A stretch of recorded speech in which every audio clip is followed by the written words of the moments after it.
Well, we're going to get to see a lot of it, Bert, and also we're going to be able to see some of the grounds as well. And I'll tell you what, it's you hit it right on the head. It'd be Point Piper, Toorak, all of those sort of areas, but with a much larger piece of land here. Just let me tell you about Graceland and what it represents. Many things, I think, to many people. There it is. There it is. It's the there's an aerial shot of it. You can see that bridge. That's the Mississippi River, the famous Mississippi River, and that bridge, of course, was in an M for Empress. Now there's an aerial shot of Graceland. This is built in 1910, and Elvis bought it, of course, in 1957 for $102,500, which was an enormous amount of money then. It's an enormous amount of money now, but you can imagine what it's worth by this time. It's a 23-room mansion on 14 acres of parkland, and it's hidden from the road by tall oak trees. There's a main highway runs out in the front, which I was quite surprised to see. Look at that. Isn't that a typical old Southern mansion? I mean, that's exactly what you'd expect to see, isn't it? Now, up there, where the camera's about to zoom into, that's Elvis's bedroom.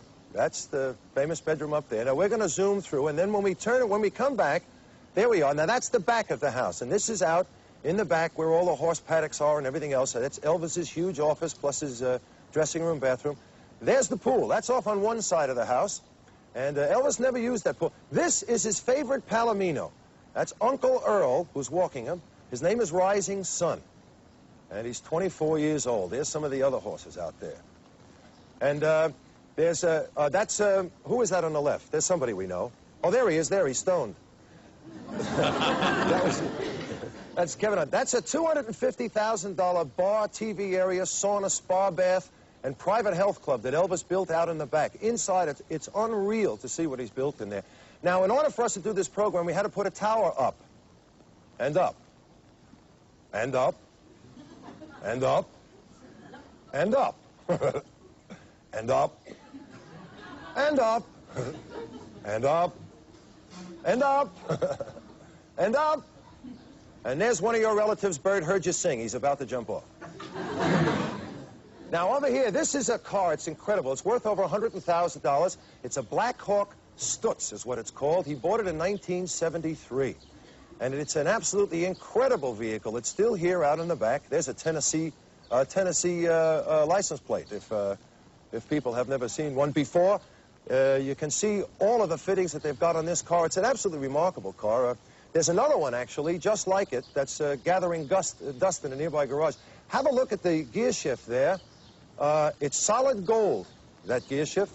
And it's just an amazing vehicle. It's a shame that it's just sitting there. There's a little plaque on it, you know, to make sure that everybody knows that it's Elvis's own automobile. And now this one here is very special. This is the first car that Elvis bought for his mom. It's a pink Cadillac with a white top. And by the way, the funny part about it is he bought that car for his mother. I think it's a 1955 Cadillac. Bought it for his mother, and his mother couldn't drive. And Elvis just said that there was no way that he was ever going to part with this car. He just, he adored it, and he also adored the car because it gave him great memories of his mom. We're going to take a look inside here. You'll see something on the floor. This is, I think they have an all-leather, what do you call it, the floor mat on the floor. And it's actually got Elvis's initials and things engraved on it. That's Elvis's private chauffeur sitting there. You can see him. There it is, the EP with the music symbols down on the bottom. It's just mind-boggling to see everything that's here, Bert.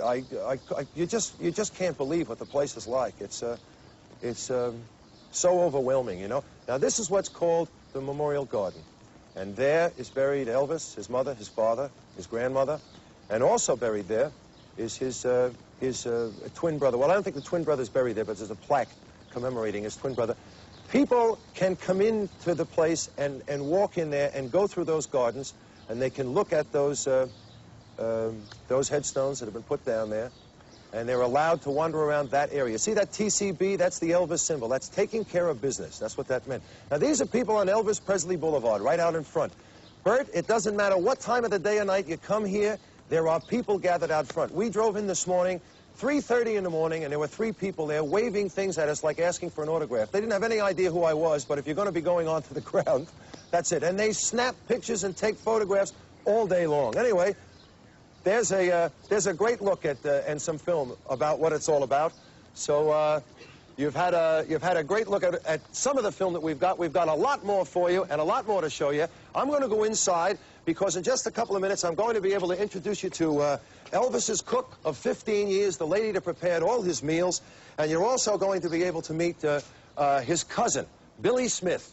And Billy Smith is quite a character around here, a lovely little guy. So you all hang in there, and we'll be back with more from Elvis's mansion, Graceland, in Memphis, Tennessee. Bert, it was terrific talking to you, mate. Hang in there because you never know when I'm going to have to yell for help here. You know what I mean? I'm with you. We'll see you all in a minute. Right. Okay, we'll see you in a minute. Everybody.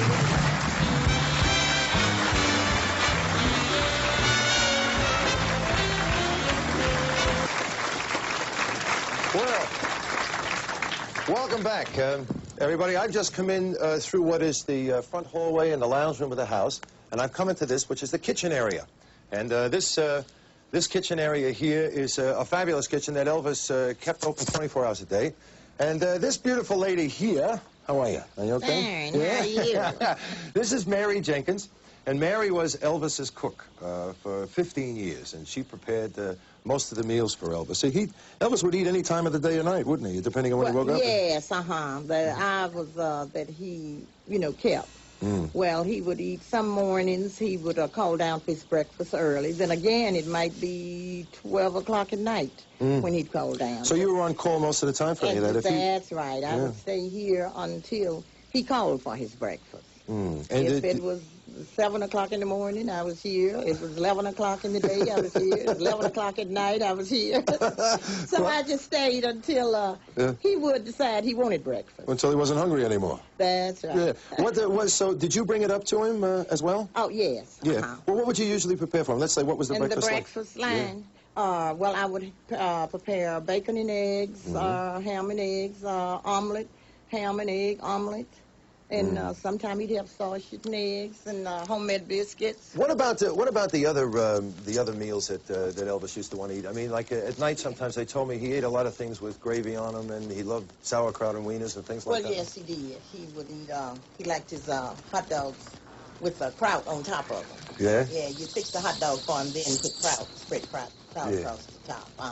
And he loved his hamburgers. Yeah. Yeah, and he loved your cooking because you do special things for him, did you as well? Well, he would always request that I would, try to be here whenever he got enough to fix his food. I want to thank you for coming in and talking to us. Well, it was really nice to meet you, and really nice to have a look at the kitchen as well.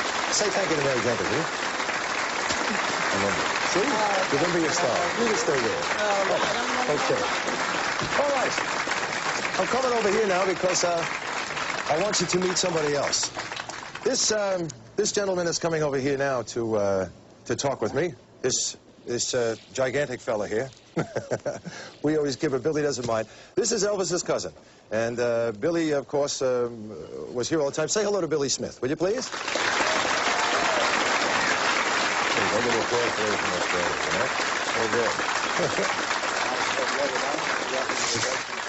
Okay, that's nice of you to do that, Billy. That's really lovely. Billy, you, of course, grew up with Elvis. Yes. I mean, you were his confidant and you were his man always with him 24 hours a day here at Graceland? Yes, just about. I lived on Graceland property here while Elvis was alive and everything. And it was a lot easier for me to come out here about being on the grounds. He could simply call up and say, I need you out here. So. Listen, Billy, we're going to be talking to you a little bit later. We got a couple other people in. So you're going to take me around and show me downstairs where they spent a lot of time as well, Yes, didn't they? I'll take you down. Okay, come on. You take us around through here, and we'll walk around now. Okay. Now, go ahead, Billy. Go ahead, just go through and we'll open up the door. We'll be right. Now, what are we going to see down here? What's down here? This is and it's where we kept most everybody, that came up, and we'd have parties and stuff like that. Yeah. And, gee, this is quite a staircase. Have a look at this here. This is all mirrored here. I can see 753 me's. I know. Unreal. This is where you made your final inspection before you met everybody downstairs. Make sure you look good. Well, I tell you what, you got enough angles here. Hello there. Hey. Okay, come on, we'll continue down, Billy. Anyway, Elvis really liked to have parties, didn't he? Yes, in the earlier days he loved it. He, of course, later years he kind of. Yeah. Go ahead, finish. Yeah, later years he kind of. Later years he kind of, just slacked off. He didn't have as many people up. He used to let a lot of the fans in and stuff. This was the early party room, and we've done some things here just for atmosphere. The radio is on, playing some music. That's the station he used to listen to all the time, is that right? Right, uh-huh. What was it, a country station? Well, it was, yeah, country. Then it was rock and roll, but, you know, it's more of a country station now. And, of course, we call this the TV room, and the reason for that is because of the 3 TVs you see. They had 3 stations here. Yeah. And a lot of times football games would come on all 3 stations. Don't tell me the score. Oh, no, it's all right. Go ahead. And Elvis would watch all 3 football games at the same time. He never wanted to miss anything, did he? So No, 3 television sets so we could have everything tuned in at the same time. Right. I noticed there's a, I'm sorry, fellas, there's a projector over there, right, a film projector. And where did he show that? Oh, on this screen over here. On the screen, yes. Yeah. It's a 16-millimeter And Bill, you just about make that now. Just barely, yeah. Just, if I'd have been any shorter, I never would have made it. Yeah. There's a screen and all. Okay. And so how many people would they have in this room at one time? I've seen as many as 40 people in at one time. Yeah. And of course, this room then, after a while, no longer became the entertainment room. They built the other one upstairs, which we're going to see a little bit later. Right. They built the den on upstairs, and that's where we held most of our parties in. So he just about had everything in here. 3 TVs, a screen for motion pictures, a huge lounge here for everybody to sit around in. We've got a bar over here as well. Nice, very nice set-up room, isn't it? Yes, it's very nice. It was very comfortable, and of course we still used it quite a lot. And this room here. Oh, this looks special, this place, doesn't it? This is the pool room. We had a lot of fun here. We'd play pool and do different things. And, let's get around here. I just want to get over here so I can take a look. You know what's interesting in here? Billy, I think I'll get down here with you because this light's a bit too high for me, and I don't want to miss being on camera, if you know what I mean. The interesting thing about this room to me is that the ceiling has this sort of tent-like effect, but the material is all the same. It's on the walls, like curtains, and also the lounges are all done in the same material. Right. Did Elvis have a lot to say about the decorating of these places? Yeah, he usually picked out the color schemes for it and different things. And, of course, they wanted this room to match like this, the material and all. This was actually done in '75. This was redone. Redone in '75? In '75. I see. And how was it done before that? Before it was more of a brown color, brown and yellow. And did they shoot a lot of pool? I mean, did they spend a lot of time in here? Oh yes, we used to shoot pool for hours, and of course Elvis up there was a fairly good pool player, and of course if he wasn't, he always had the best on his side, so you know he never lost. So. Yeah. Okay, well, in just a couple of minutes, we're going to be going back up. Billy will go up here, and we'll take him out to the other den, right? Right. And then I'm going to give you a chance, before I say goodbye to you for this segment, I'll give you a chance to hear one of our good Australian singers sing, okay? Right. Yeah. All right, so we're going to take a commercial break, and we will be back to take you into the other den where they spent most of the time entertaining, and that's really something to see as well. I mean, it may not be everybody's taste, but it certainly is different. So we'll be up there in just a minute. Say thank you to... Oh, you don't have to say thank you to him. You can thank him later, okay? We'll be back in a minute. Don't anybody go away. There's a lot more to see here, I'll tell you. Come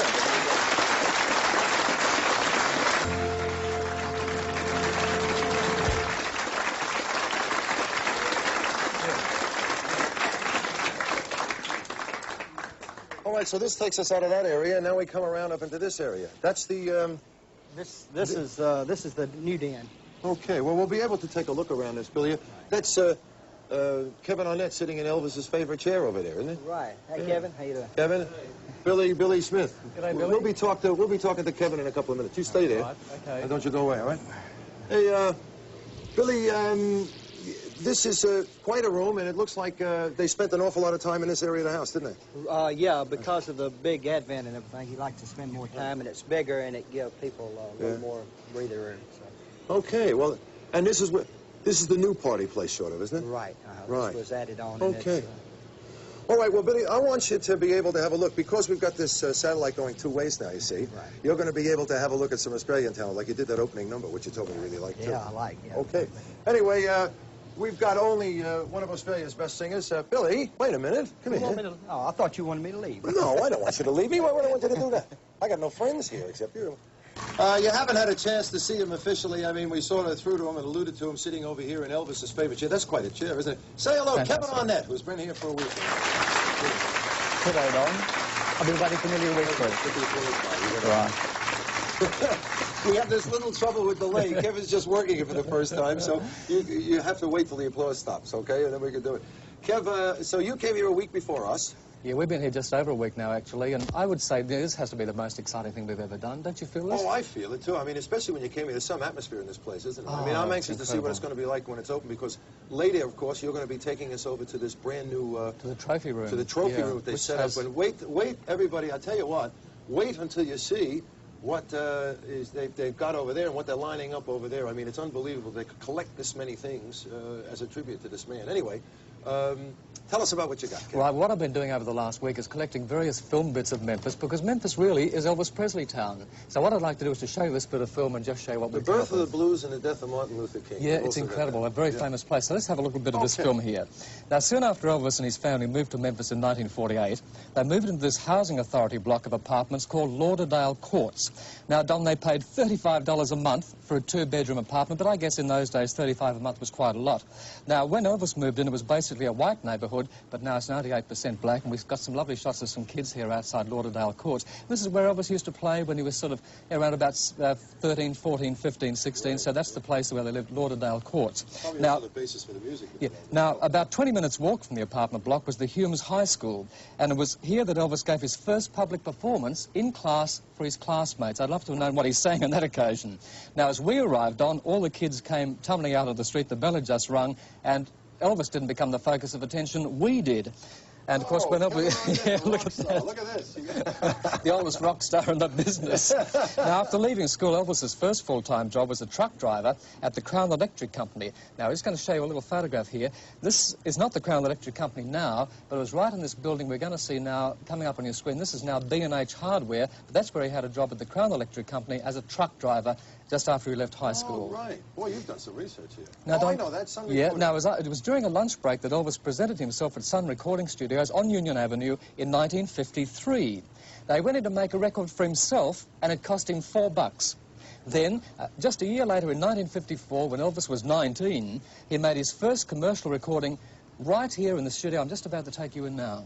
It was right there in that studio he made his first recording. It was a song, if you remember, Don, called That's All Right, Mama. Yeah, this was owned by Sam Phillips, these studios. Yeah, those studios were owned by Sam Phillips in those days, not now, of course. He owned that radio station that we were listening to downstairs in that games room. Yeah. We're just having a look there at some record racks of country and western singers, because they record a lot of country and western here at the studio in Sun. Right. And that's the control booth you saw just there with that glass panel. And this is where Elvis would have stood with his musicians, making that first hit, That's All Right, Mama. And, you know, the funny thing about this, Don, just after he made that song, within 2 weeks of recording that song, in July of 1954, that record was on the country music charts here in Memphis, and it was #3 within 2 weeks of him recording it. And that's where it really began, in that Sun studio on Union Avenue. In the new movie, This Is Elvis, of course, they shot some scenes in there. What's now, this? as a result of that first record, Elvis made his first professional appearance at the bottom of the bill as a support at the Overton Park Shell on the 30th of July, 1954. Hardly the International in Vegas, is it? Yeah, I know, and just to support... He was supporting Slim Whitman, by the way. Now, within 2 years, Elvis was making so much money, he bought his first home on Orbiton Drive, a lovely suburb, by the way, and that house cost him $40,000, which I guess then, Don, was a lot of money. Yeah. A year later, he bought Graceland. Now, with all the money coming in, Elvis could now indulge his fetish for Cadillacs. And we went into the place where he bought them, and I spoke to a salesman. Here he is. This is Howard Massey. Right. And he told me that he sold Elvis about 100 Cadillacs. Oh, imagine the commission. What's the average price of Now, Cadillacs? wait a minute. In one weekend alone, Don, Elvis bought 14 Cadillacs in a weekend for his friends. Wow. Naturally, by the way, he got a bit of a discount, I believe. Yeah, I would hope so. And when he bought the Cadillacs, he wanted those cars... He wouldn't wait a second. If those cars couldn't be delivered, he'd go somewhere else. He wanted the cars straight away. As soon as he made up his mind, he wanted the Cadillacs. But 100 of them he bought here at this Cadillac place, still operating here in Memphis. Yeah. And imagine the money Howard Massey must have made in commissions. Of course, they give him good service. Elvis became so well known, he found it impossible to go to the movies as we would do. So he used to hire this little theatre after midnight, so he and his friends could watch movies till... Look who's appearing there, Don.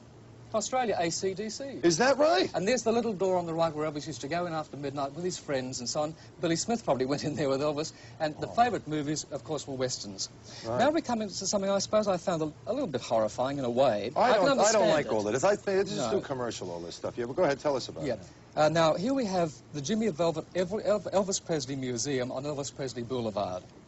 Now, I'm going to walk in the entrance. I was just having a Coke there. Now, I'm walking in the entrance, and this is the greatest collection of souvenirs that I've ever seen anywhere in the world in my life. We're just going to show you some of the souvenirs here. Well, not greatest, but most extensive, maybe. Oh, incredible. Greatest, yeah.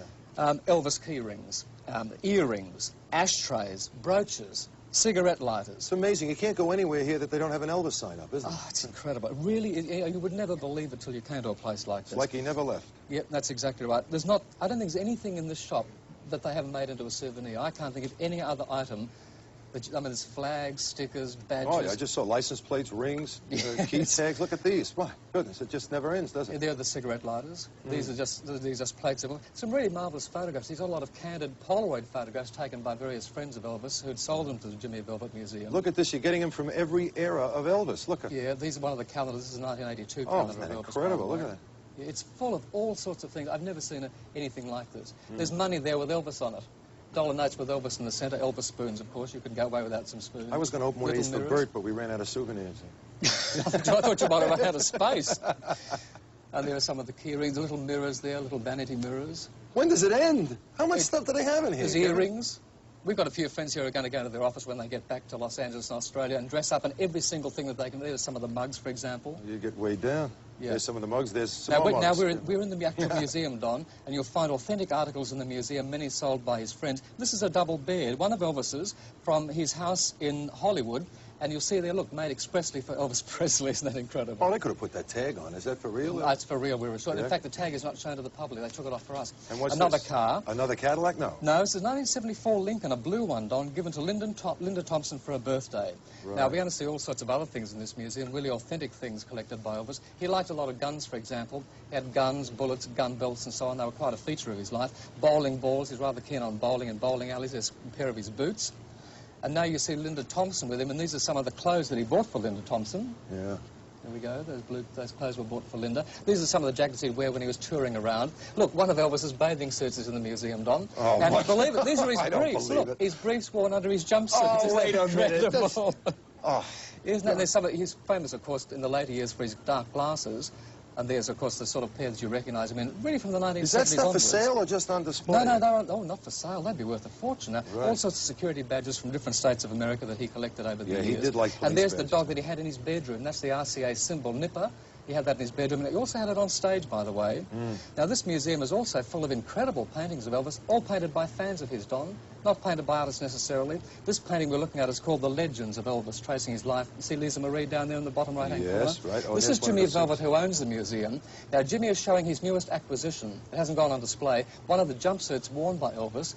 I don't know if you know, Don, but there were 56 jumpsuits made from 1971 up to 1977. How does this guy get all of this stuff? How does he get it Well, home? it's mainly, he said, from friends of Elvis and people who used to work with him. And now we leave the museum and we go to a bit of fresh air in downtown Memphis to Elvis Presley Plaza. Now, here you find quite a reasonable sculpture of Elvis. In fact, it's quite stunning, this one. It stands about 9.5 feet tall. Yeah. And this is the city's tribute, Memphis's tribute, to really, Don, what you must call a phenomenal entertainer, Well, he to just... Elvis Presley. It's like I So said, the there we legend are. just lives on. Thank you, it's just Kevin. I incredible, hope you all enjoyed that. That was... Where are we? We're over here. That's terrific stuff from Kevin. Thanks, sir. We'll be back, and we're going to be talking when we come back to one of Elvis's closest friends and confidants, George Klein. Thank you again, kid. Good stuff. Kevin will be taking us someplace else later too, so don't go ahead.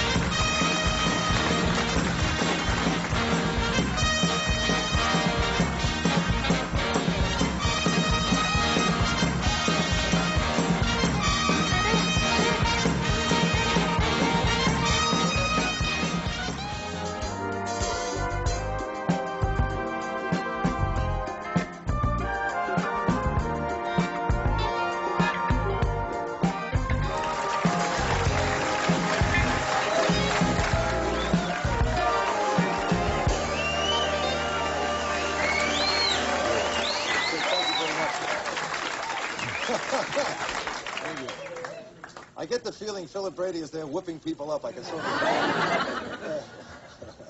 of... Popular Memphis DJ George Klein, this fellow right here, was a very, very close friend of Elvis. In fact, they went to high school together. George was on radio as a DJ, and he was one of the first to play and to plug Elvis's records. Now, George spent a lot of time here at Graceland. He spent a lot of time with Elvis. And he was one of the select few who was invited to the Elvis and Priscilla wedding. And in fact, here's another one, Elvis was the best man at George's wedding. So, with no further ado, oh, that's it. There you got a picture of it. Is that that's the wedding? That's exactly. Okay. Anyway, would you say hello to? They call him GK here. His real name's George Klein, and he's a beaut bloke. Say hello to George, will you? Hey.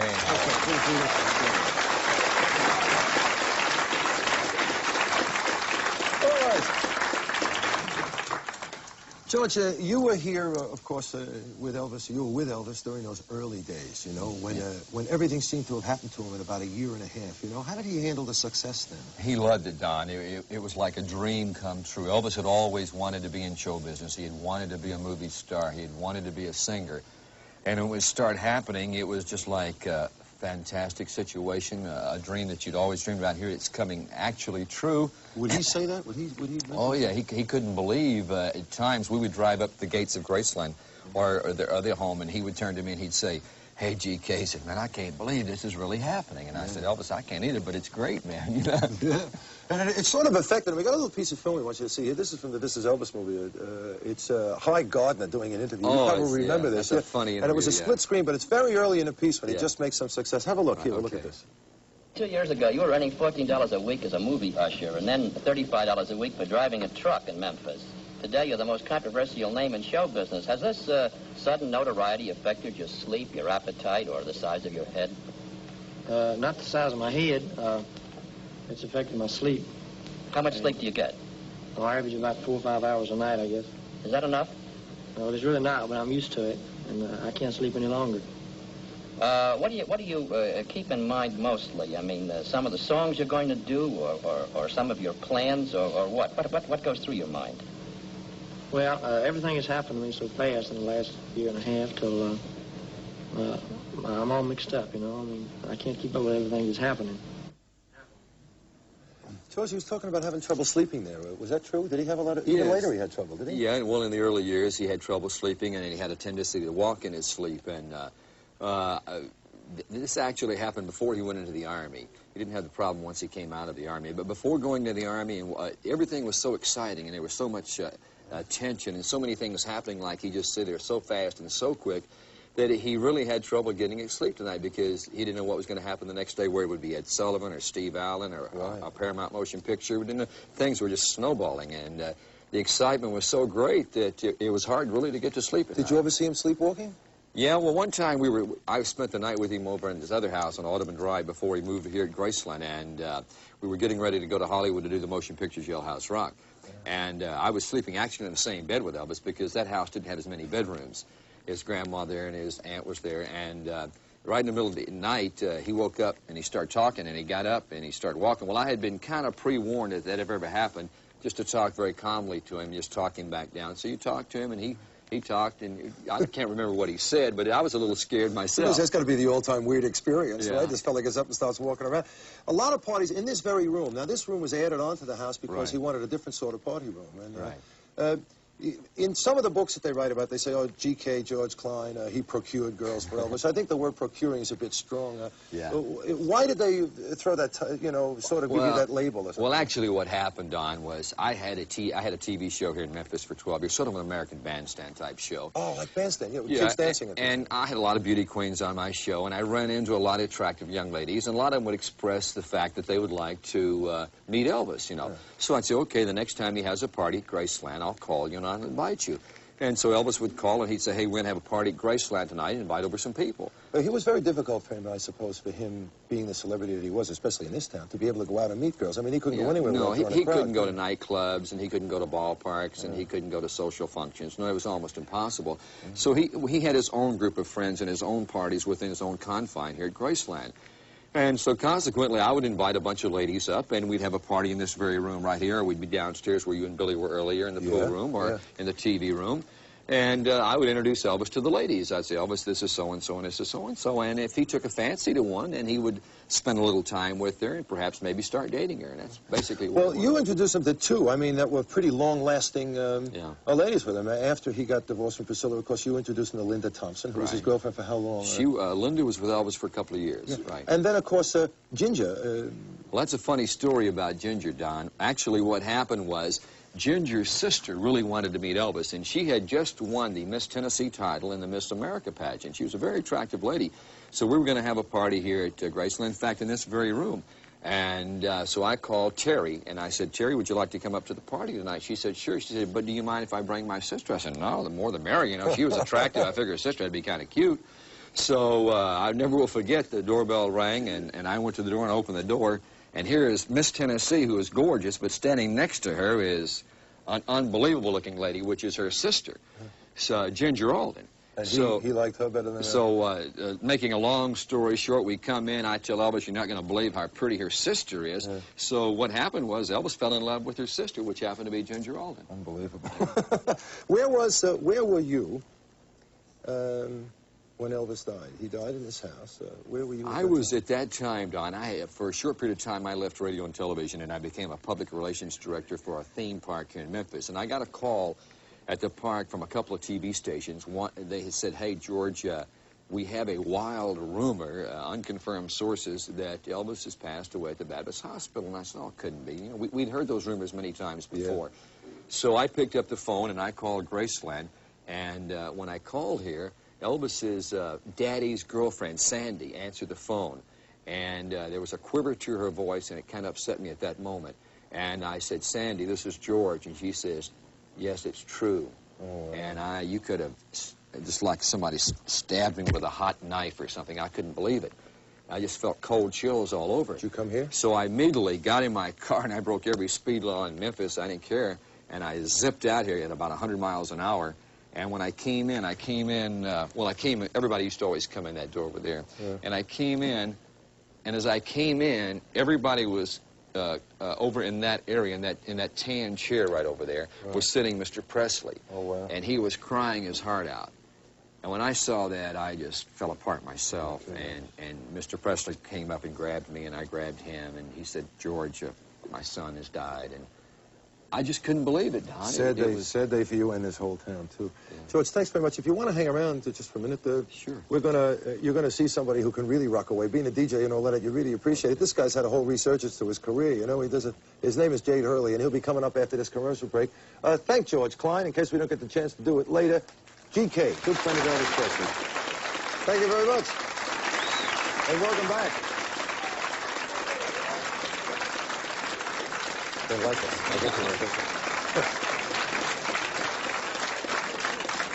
it. We're back with George Klein. George, in the later years, of course, there weren't a lot of press conferences with Elvis. We didn't see them, but a lot of people think that he avoided the press. But he handled the press very well, didn't he? He had a very good rapport with the press, Don. He was in motion pictures for 10 years, so consequently he didn't do press conferences. And once he started touring again in 1969, 1970, the Colonel would in various cities, selected cities, the large ones, he would allow us to do a press conference. And one of the toughest ones, I think, that he faced, but he handled so well, and I think that you'll be able to see this, was the New York press corners. You know, they are probably the toughest in the United States because they can pop questions at you. But Elvis had a knack for taking their questions and turning them around and making them funny. He had a great wit about him. And he could win the press over just like that. In fact, if you've got some film of that New York press conference, you'll see what I mean. Yeah, here, we'll take a look at it now. Mr. Presley, what is your opinion of war protesters? And would you today refuse to be drafted? Honey, I just seem to keep my own personal views about that to myself. Because I'm just an entertainer, and I'd rather not say. Do you think other entertainers should also keep their views to themselves? No. Are you satisfied with the image you've established? Well, the image is one thing, and a human being is another, you know. How close is the image to the man? It's very hard to live up to an image, I'll put it that way. What about your image as a shy, humble country boy? Oh, I don't know what makes them think that. You know, the gold belt and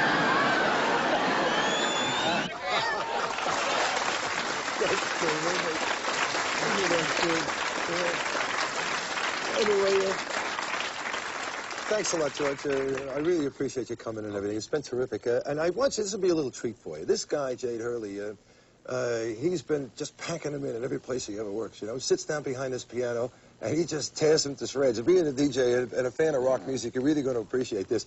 Well, Don, where we are now is the room that's just been set up, actually. It's just been set up in the last couple of days. Yeah.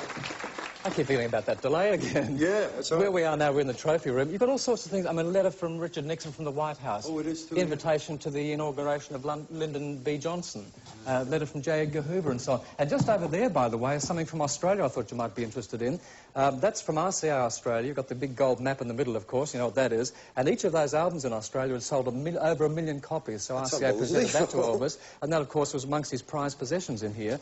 This, as I say, has just been set up a couple of days ago. Things were in another area. This isn't even finished yet, is it? No. Eventually, this will be a place that people have to walk through to see all of these things. Yeah, when they come to visit Graceland, look at this, plaques plaques here for every one of these represents. These are the Golden Boot Award from RCA Records for different songs, different albums and so on, for the legendary performer, as they called him. Yeah. You've got stuff from all over Australia, from all over the world and so on. And what I want to show you now is just a little bit of film that we made just a couple of days ago. And this is where all this stuff was originally. This was across in the racquetball court while they're waiting to store it.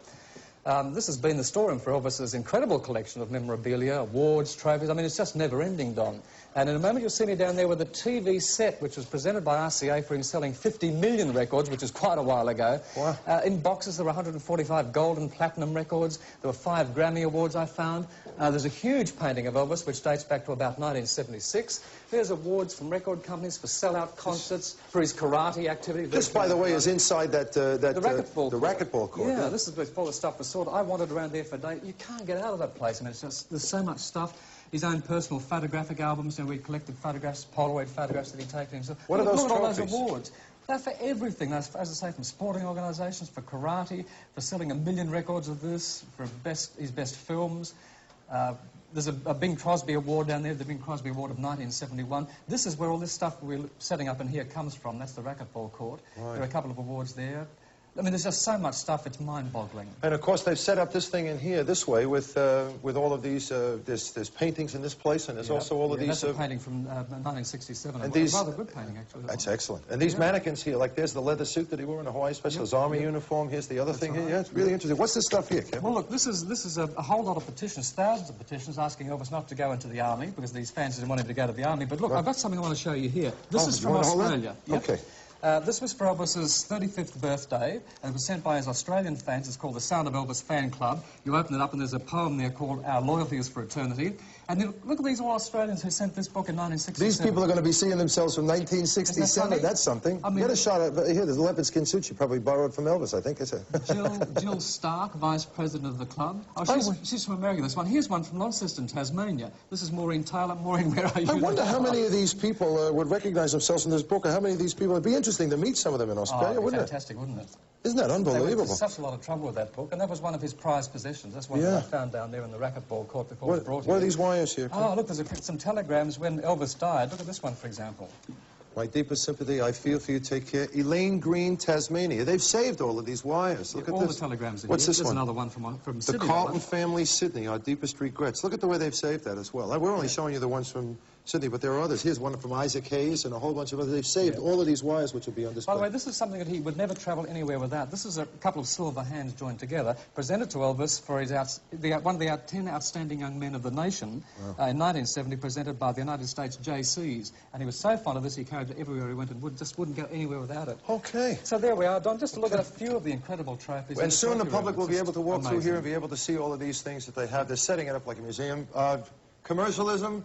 A tribute to a man, who knows which is right or which is wrong, but there certainly is a lot of stuff, and it shows off what a career it was. When we come back, we're going to talk with Billy Smith again, Elvis's cousin. You're going to meet Janelle McComb, who's a very good friend of the family, and Uncle Vester Presley. Don't you go away. How about a hand for Kevin Arnett? He's done it again. Thank you very much, everybody. And welcome back, Ed. Billy Smith is back with us again, Elvis's cousin. Billy, why don't you introduce me to these two people? It's very funny, by the way. Miss McComb just said, we'll introduce you to me. Miss McComb just said, there hasn't been this much light in this room as far as she can remember. It was always sort of subdued in here, wasn't it? Right, it was kind of dark. Billy, tell me... This is Miss Janelle McComb, and she met Elvis when he was a little boy in Vernon and Gladys in Tupelo. And she has remained very close friends with the family ever since. Oh, great. Well, say hello. This is Janelle McComb, everybody. Hello? And on your left, of course. And this is Vester Presley. This is Vernon Presley's brother, and, of course, Elvis's uncle. And he's been here ever since Graceland You've been on the gate most times. You're at the gate and you take care of all the tourists as well. Yeah, I've been... Hang on just a second. They're applauding for you, Uncle Lester. I've been on the gate since 1957. Yes, I bet you met more Elvis Presley fans than anybody else in the world, I suppose. What are you talking about? Yeah. I guess I have. I used to walk them all up, you know. We started touring in 1958, October 58. They ever give you a hard time trying to sneak in or any of that kind of business? Oh, yeah. Sure. Yeah? They sneak in all during the night. Oh, did So I worked about 15 years at night. Really? Yeah. I had a problem, you know. Yeah, well, that's okay. Hey, you know, so you're a close part of the family and you stayed here. I think it's terrific. You've done the job with so I just stuck with them. But what I mean as far as the fans, they give us a problem there for a while. The fans did? Yes, as long as he was You have to call for help? No, we handled it pretty well. Yeah. Didn't have to holler for a sheriff, eh? No. Sir. Ms. McComb, tell me now about, when was the first time you ever saw Elvis? The first time I saw Elvis, he was approximately 2 years old, and his mother and I were getting a permanent at the old Tupelo Beauty School. And someone came in and said, there's a man sitting on the steps with a little baby and a little boy, and he's crying his eyes out. And Miss Presley said, I think that's Elvis. So we followed her down to see, and Elvis was crying. And that was my first time to really remember Elvis Presley and who he was. And you've been a friend of Elvis and the family ever since, eh? Yes, I have. Can I just show people this? Because I find this right here. Here's the TCB symbol. TLC is what the women wore, and the men wore TCB. Well, taking care of business, what's TLC? Tender loving care. Tender loving care. Can you ever look at that? And that's a diamond in there, too. Elvis gave you that. Tender loving care. That means treat your women with tender loving care, and the men took care of business. I always try to do that, you know. What about coming to Graceland? You came to Graceland quite often? Well, when Billy was always here. Right, and because we never infringed our rights. We came, we would always show the courtesy of calling, letting them know. And we visited not only with Elvis, but with Billy and Vester and the entire family. Billy's always polite to everybody when they come here. One of my fondest memories, one day I came in the back door and they'd hired a new boy. And I think his name was Steve Smith, and Billy was sitting here, and immediately he jumped, and Billy said, don't bother her, that's Miss McComb, she's our friend. So I went upstairs and I said, Elvis, I'm so impressed with Billy's manners, and he said, you should be, I raised him. Yeah. So, he did that, Billy? He raised you?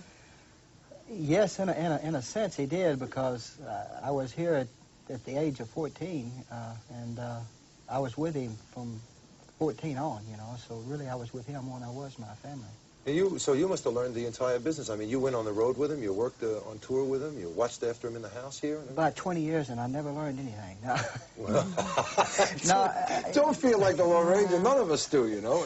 I learned a little bit, you know, over the years, how to, you know, respect his fans and everything, because realized, you know, that they just wanted to see him or something like that, so. Uncle Vester, because you were here and on the gate all the time, did you get to go and see Elvis in concert as well? Oh, yeah, in the early days I did, but I got to where I was too busy, you know. Too busy on the gate? Didn't really care to, in a way, because I was tired all the time. So. Too busy taking care of business? Yeah, taking care of business. You got it. Seeing all those girls. Uncle Vester, Janelle McComb, Bill, thank you so much for talking with us. You know, and it's really nice to get part of the family in here. I love that part. I didn't expect that we were going to, and it's really nice of you to come in. Well, it was a little early. And if we get any calls and they want to make you a television star in Australia, you are available. I am really too old to be a star. Yeah. Right. You have to leave this to the jet set, Billy.